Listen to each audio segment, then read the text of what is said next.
Hello everyone. Today I want to talk about why learning to grow more is harder than learning to know more. Right? So basically, and also I'm going to say what to do about it because I'm not going to just stop and say learning to know grow more is hard and then end it. It will not mean anything. Right? So if you think about it, if you want to know more, there is enough things to do. You can read a book, you can watch a documentary on Netflix, you can read the newspaper. There is enough in it. But whenever you want to grow more, you have to do something more than reading. That means consuming, more than consuming. If you, any book, I'll take book as an example. So any book, no book is written just for you unless somebody writes a book only for one person and that's you. That's not going to happen.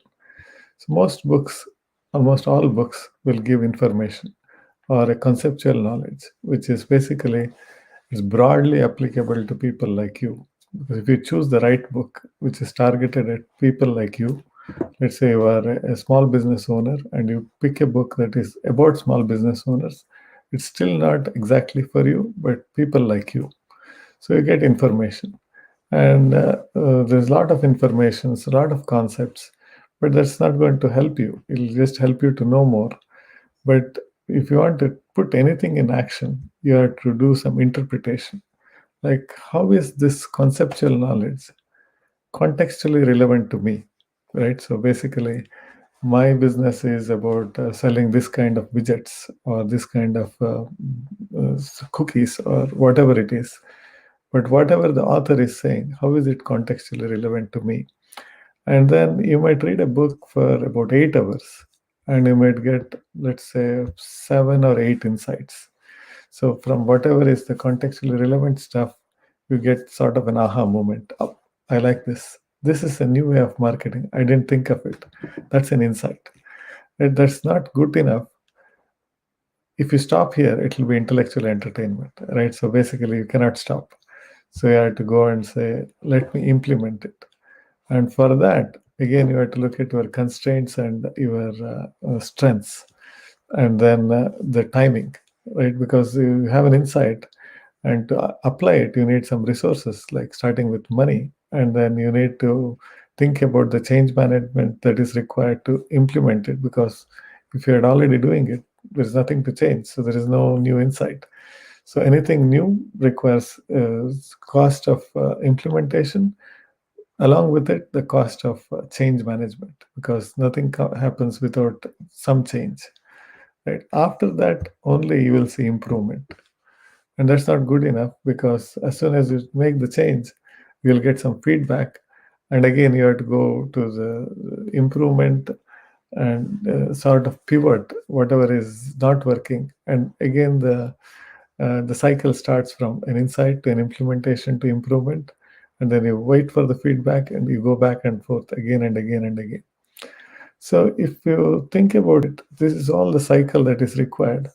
So if you just want to know more, it looks like this. So you can spend a lot of time in consumption, like you can read or watch videos or listen to audios and everything. You have to take very little action, but you will have some cool talking points. I read that book called some Click or some 4 Hour Work Week or anything. You can discuss concepts with people and you look very intelligent. But what did you do with your life? How did it life change? Unless you apply it, it doesn't matter much, right? So, but what if you want to grow more? So the graph should change like this. You should have very little time in consumption of new information or new insights or anything, and a lot of time in action. Because if you think about it, when you're consuming information for any kind of learning, growing, and anything, it's like you're on a freeway, right? So basically, there is no obstruction. Even if when you're reading it, you don't understand something, your friend is watching, you just continue to read even if you don't understand it. Nobody knows you didn't understand it, right? So basically, your friend might think, wow, he's reading so fast, he must be so intelligent, he's understanding. You may not be understanding half the things unless you show it on your face. Everybody around you will think, this must be so easy for him, right? That's because there is no friction. in information consumption most of the time. But the moment you start action, there is friction. So basically, something will not work. There is no, you have to have a plan. You have to know exactly how to do it. There has to be money, there has to be resources, there has to be change management initiatives. So many things can go wrong, and it has to be involving other people, and not everybody may want to participate in this action. So there is a bunch of stuff, right? So and but progress happens only with action, and there is meaningful traction. So if you want to grow more and you feel that you have grown more, you will only see based on the traction that resulted from your action, and never from a consumption. And as we discussed earlier, for you to even the learning to stick, so you need to take some action, which is in the recurrence. So which is basically repeating what you learned, right? So you need to have uh, sufficient number of times you need to repeat it. So there is recurrence, and then there is recursion. It is you have to take time to reflect on it, and until you reflect on it, it does not go deeper. And the third R, as we have discussed earlier, it's reciprocation.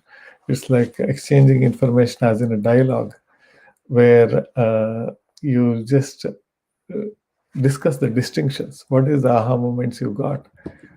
At all these times during the recursion, and reciprocation, you should you will have more things to discuss if you have put things into implementation.